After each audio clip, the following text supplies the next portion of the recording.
Independence has made little difference to the material well-being of the people of Malaya. Kuala Lumpur is a boom city, and capital is flowing into this rich country, which has the highest standard of living in Southeast Asia.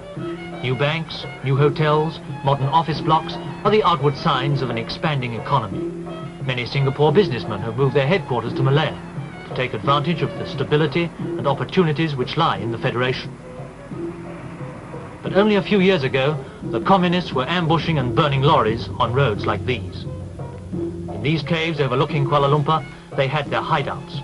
They based themselves in the jungle, and for 10 years they terrorized the people of Malaya. The war against the communists, which was a tremendous drain on the finances of the country, is over. The economy is back to normal, and people can now move about freely. Tin dredges like this one, which cost £1 million each, are working to capacity.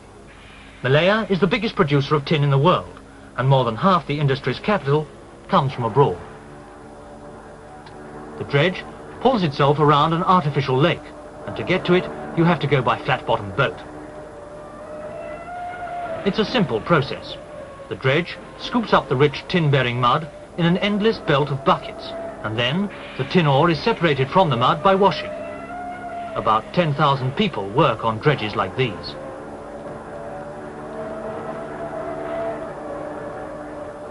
When the tin's been extracted, the waste pours out at the back.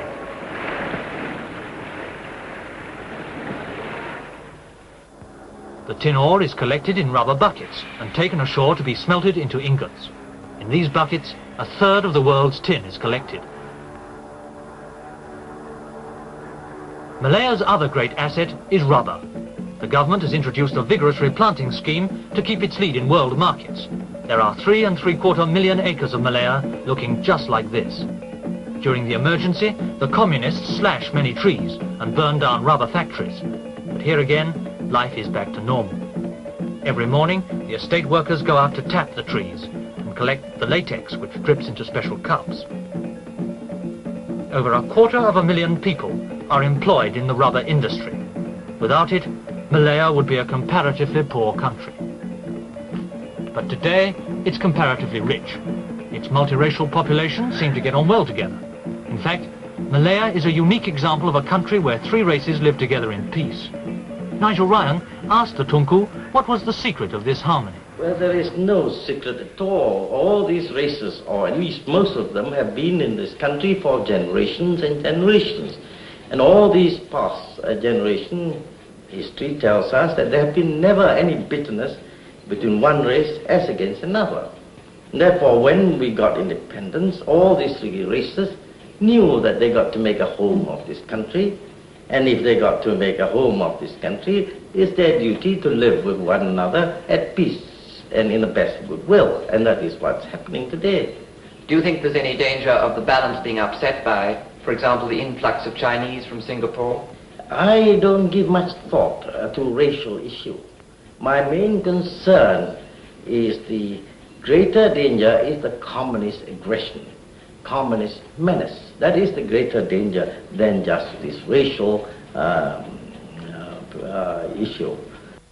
The Malays, who just slightly outnumber the Chinese, are mainly devout Muslims. Some of them, a small but vigorous section of the community, feel that another million Chinese, which the Tunku's Greater Malaysia plan would let in from Singapore, would swamp their culture and way of life completely.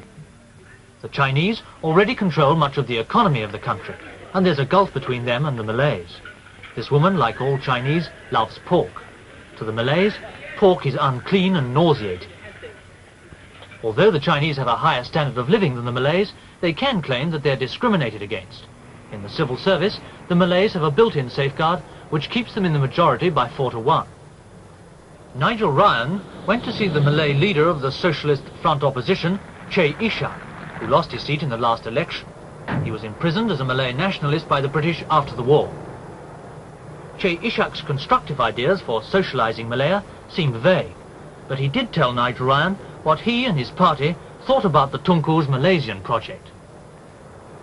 Well, we agreed to the principle of the plan, and we hope that details could be discussed by all parties as soon as possible. The Chinese population in Malaya is nearly as large as the Malay population. Do you foresee any trouble between them? No. we have lived in peace for generations. However, there might be some people or some politicians who might create unhealthy tension that might lead to racial strife. Do you think this can be avoided? It must be avoided, and it could be avoided.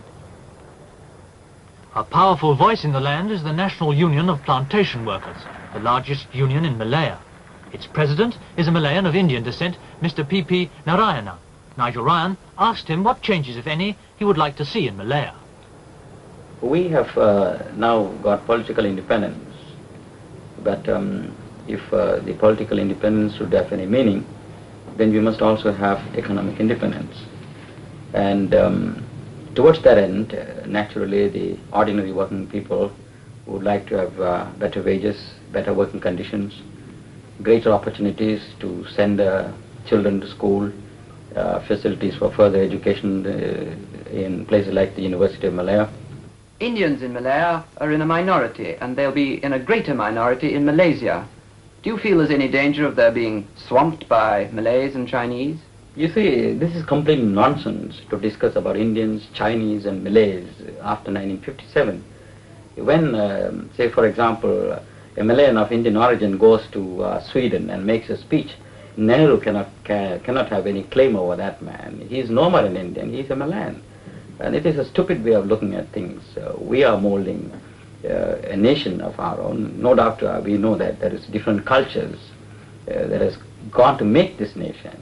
But I don't think there will be anybody here who will be thinking in terms of Indians, Malays and Chinese anymore. And it is a very stupid way of looking at things. This may be a pious hope, for in Malaya there are many cultures and creeds. Muslims, Buddhists, Hindus, Christians. In this Chinese temple a few days ago, they were celebrating the festival of the 9 gods.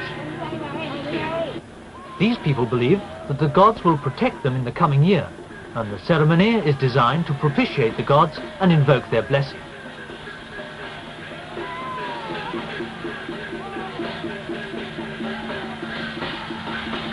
More people come to watch than to take part. The symbol of the gods hangs in a tree. As the excitement works up, the spirits of the gods take possession of the worshippers.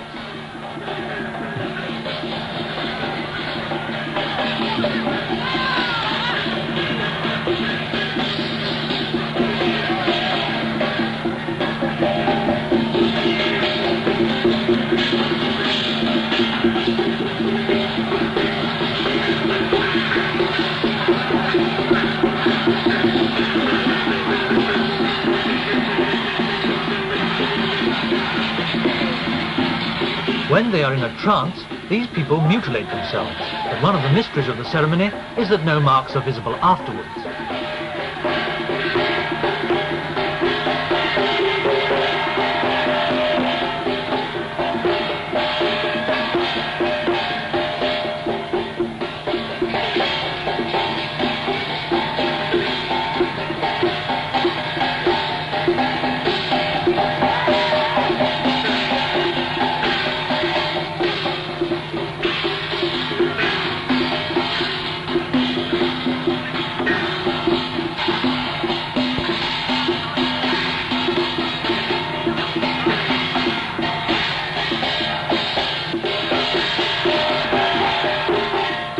Some Malayans address themselves to strange gods, others